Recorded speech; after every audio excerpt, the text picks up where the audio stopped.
what advice you have for any aspiring creators, writers, artists, anyone who wants to break into comics or kind of be the next Aubrey Sitterson. Oh man, don't be the next Aubrey Sitterson because I don't have anywhere to go. I don't know what my move then is if you're the next Aubrey Sitterson. Yeah, it's real different. Like, it's changed a lot. Like, I don't consider myself an old guy, but the way to break in has changed enormously, and that you don't really need to break in per se. It used to be that that was the big struggle it's all difficult. But the fact of the matter is, especially if you're an artist, just get your work out there, man. Have social media, have a website, post your work, post a lot of it, and don't be shy. Yeah, man. As writers, it's a lot more tough. It's a lot more difficult, and I think it's even more difficult now than it used to be for writers. I disagree. Really? Yeah. I think it's easy with Kickstarter, with a lot of different ways you can post stuff on social media. Like the barrier to entry to me has changed. Yeah, I think that I think the difference is this though. That barrier to entry lowering is great for artists because if you go to somebody's DeviantArt or you look at their Instagram, you're like, oh, this person's great.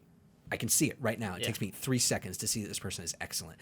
A writer's a lot more difficult. Absolutely. They have to get something drawn because nobody likes reading scripts. Even editors hate reading scripts. Everybody It sucks.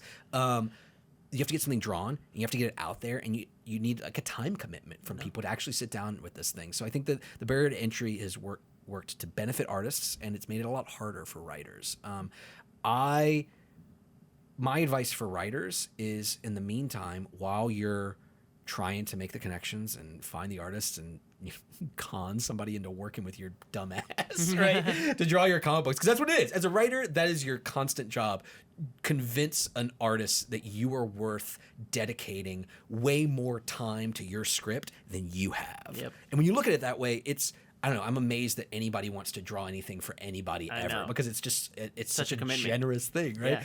Yeah. But while you're trying to make that happen, man, if you're an aspiring comic book writer, make a comic. Yep. From start to finish. Draw it. And you don't need to learn how to ink. The important inking is an amazing discipline, but as things are moving more and more digital, it's not as necessary all the time as it used to be. But write a comic for yourself. Write a script for yourself. Draw that script. It doesn't need to be a 100-page graphic novel. Just get it out. Draw a short story.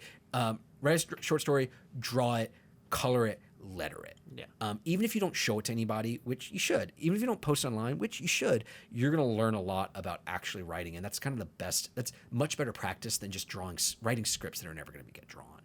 So that's my advice. If you're trying to break in as a comic book writer, become a comic book artist. I love it.